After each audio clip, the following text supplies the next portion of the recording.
magmi-mix ng flour, tapos lalagyan natin ng cornstarch. So, kaunti lang na na cornstarch para crispy yung ipa-fried natin. So, white pepper. Depende sa inyo kung marami o chili powder. Paprika.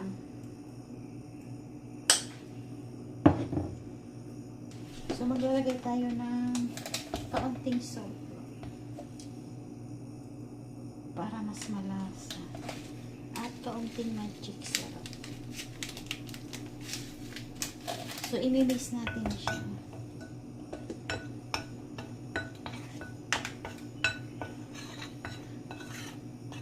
So, and then maglalagay tayo ng water. So, imimix lang natin. Control lang yung nyo, paglagay ng tubig. So, magdadagdag na lang tayo ng tubig. So, imimix lang natin. So, imimix natin. So, may buo-buo pa siya. Kaya, imix natin ng mabuti. Habang nagmimix tayo, mag-iinit ako ng mantika.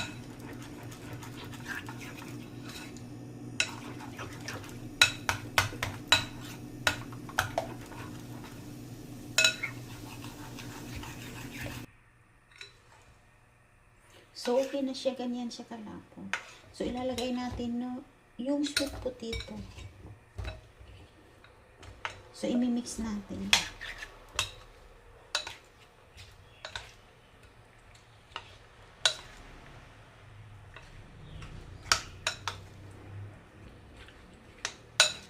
So, dapat i-mix natin ng mabuti.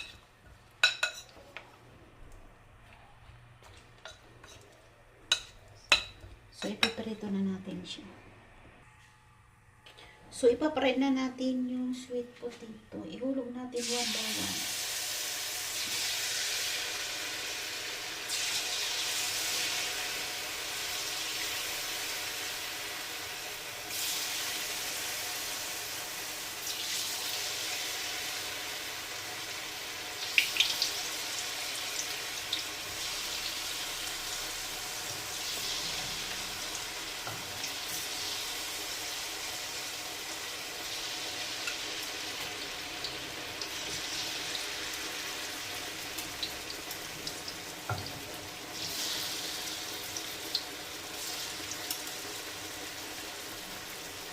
So, ilalagay na natin lahat. At hindi natin siya haluin. Para maganda yung pagka-prito niya.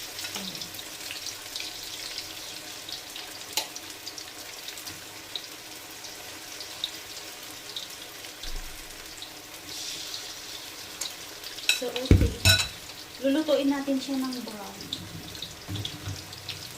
So, i-ano lang natin yung oil para parehas sa pagkaluto. So, brown na siya guys. Baliktarin na natin. Another side na naman. So, ipos lang natin siya.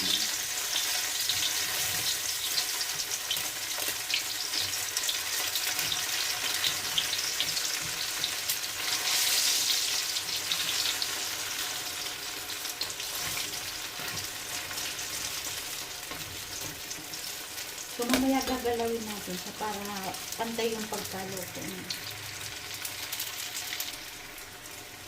So, pwede natin siyang pag-iwanan niya.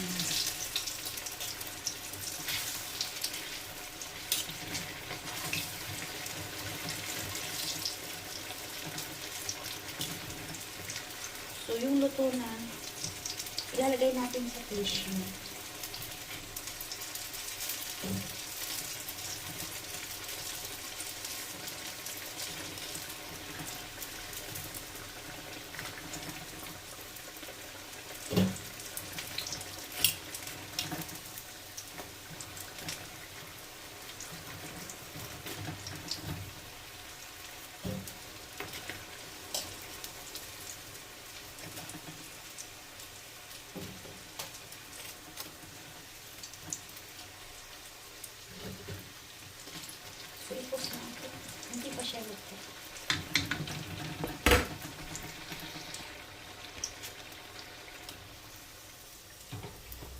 So, patayin na natin yung apoy. So, next tayo. So, tikman natin, guys.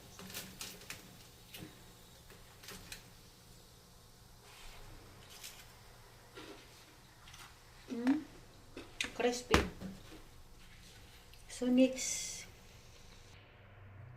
So, may ipon tayo dito. Babalatan natin siya. So, ipapakita ko lang sa inyo kung paano tanggalin yung balat niya. So, magtitira tayo sa buntot at magtitira tayo sa ulo. So, tatanggalin lang natin sa body niya. At dito sa likod, tatanggalin natin yung itim doon. So, ayan, natanggal na siya. So, parehas dito, ganun din. So, ilalagay natin doon sa minix natin kanina. So, ipuputin natin siya.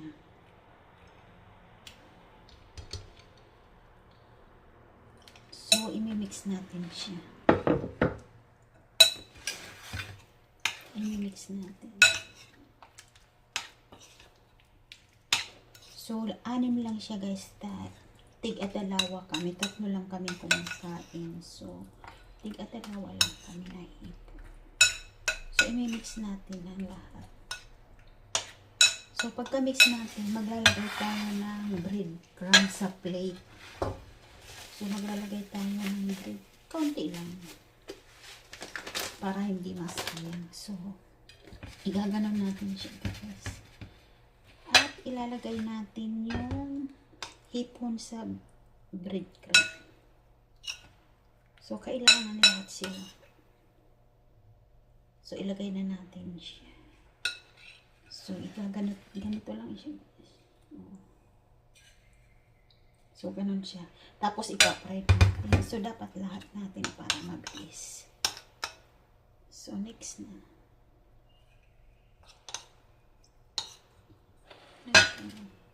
Sorry, nahila ko yung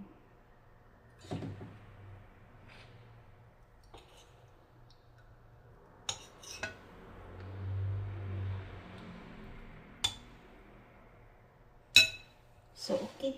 4 lang muna. So, ipapray na natin yung hipon. Gano'n na lang natin ng kamay.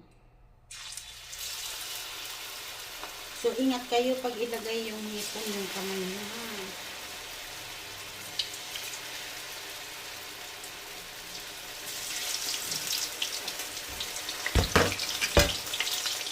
So, ipapray natin ng sin potato ang color.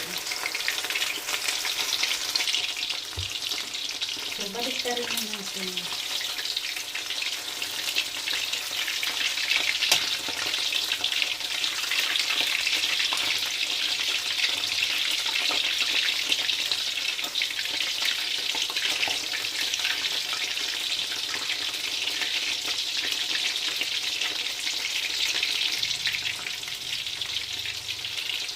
So, tatanggalin na natin.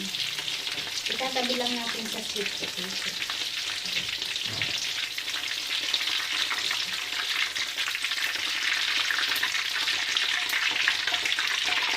So, next tayo. May dalawa pa tayo.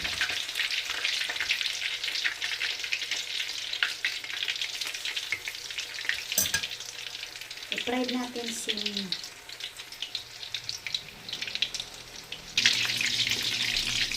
So, balik pa rin natin.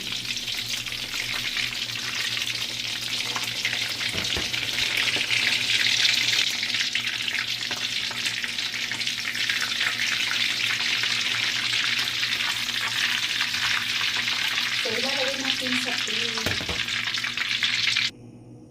So, mayroon ako dito ng repolyo. So, maglalagay tayo ng kaunting repolyo. Salad. So, lalagyan natin siya ng kaunting carrots. Kaunting carrots.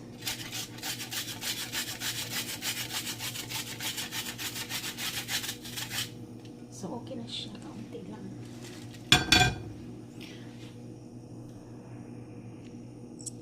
So, may salad tayo dito. Depende kung anong gusto nyo na.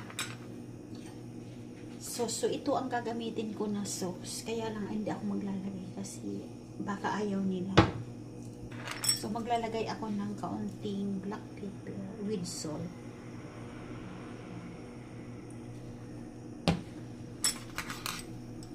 So, maglalagay tayo ng hipon.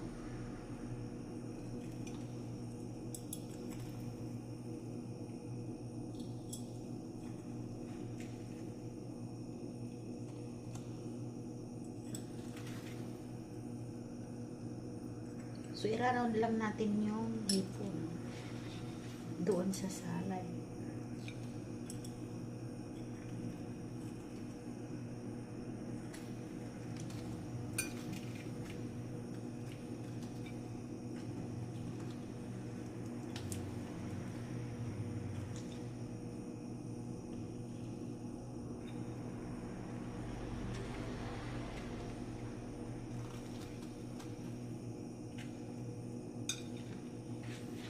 So, yung potato ilalagay natin sa gilid.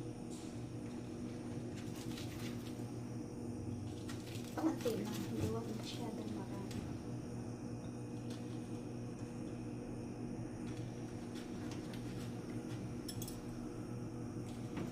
So, kailangan anuhin natin para mas magandang tingnan ba.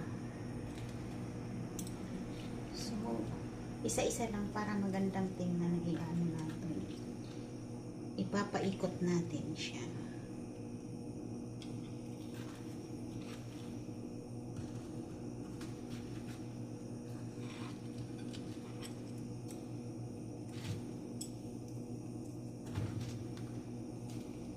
So, kailangan guys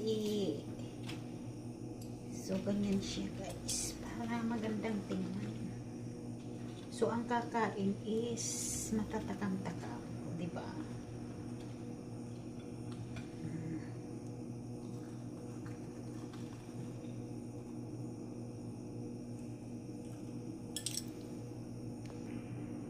So, maglalagay ako ng white pepper with salt.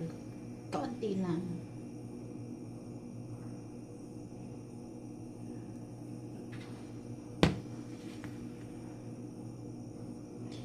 Guys, maraming salamat po sa inyong panonood ng aking video.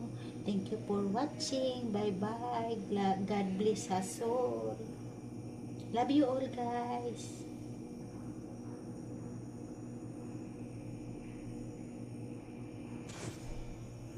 Guys, thank you for watching. Love you all.